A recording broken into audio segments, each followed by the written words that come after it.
સ્વામિનારાયણ ભગવાને રામાયણમાંથી સીતાજીનું ઉદાહરણ વચનામૃતમાં ટાંક્યું છે.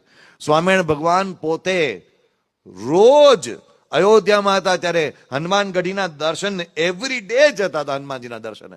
મને તો મોટો સવાલ એ થાય છે કે સ્વામિનારાયણ ભગવાન એ પોતે પરમાત્મા પરબ્રહ્મ પુરુષોત્તમ નારાયણ હતા, છે અને રહેશે, તો પણ સ્વામિનારાયણ ભગવાન જ્યારે અયોધ્યા છોડી નીકળ્યા ત્યારે છેક માનસરોવર પધાર્યા. બદ્રી કેદાર એ ચારે ધામની યાત્રા કરી. ત્યાંથી માંડીને ભારતના બધા તીર્થોની યાત્રા છેક દક્ષિણમાં કન્યાકુમારી થઈ અને પાછા ગુજરાત સુધી આવ્યા. તમને હું એક પડકાર આપું છું, તમે ભારતીય પરંપરાનો ઇતિહાસ તપાસી જોજો.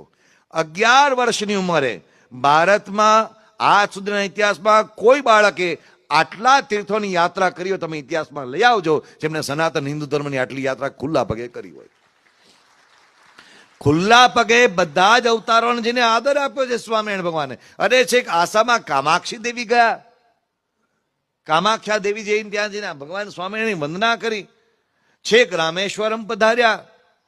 આમ છેક તમે ત્યાં કેરાલાની અંદર ખૂણામાં સુંદરમ કરીને જે નાની એવી જગ્યા છે ત્યાં પધાર્યા. કયા કયા મંદિરોને કોઈ જગ્યાએ બાકાત નથી રાખ્યું. તિરુપતિ તમે નામ લો કે જગન્નાથપુરી નામ લો, તમે હિન્દુ ધર્મનું મોટું તીર્થ બોલો, સ્વામિનારાયણ ભગવાન કાયમના અનુગામી ગુરુઓ એક પણ તીર્થ બાકી રાખ્યું નથી.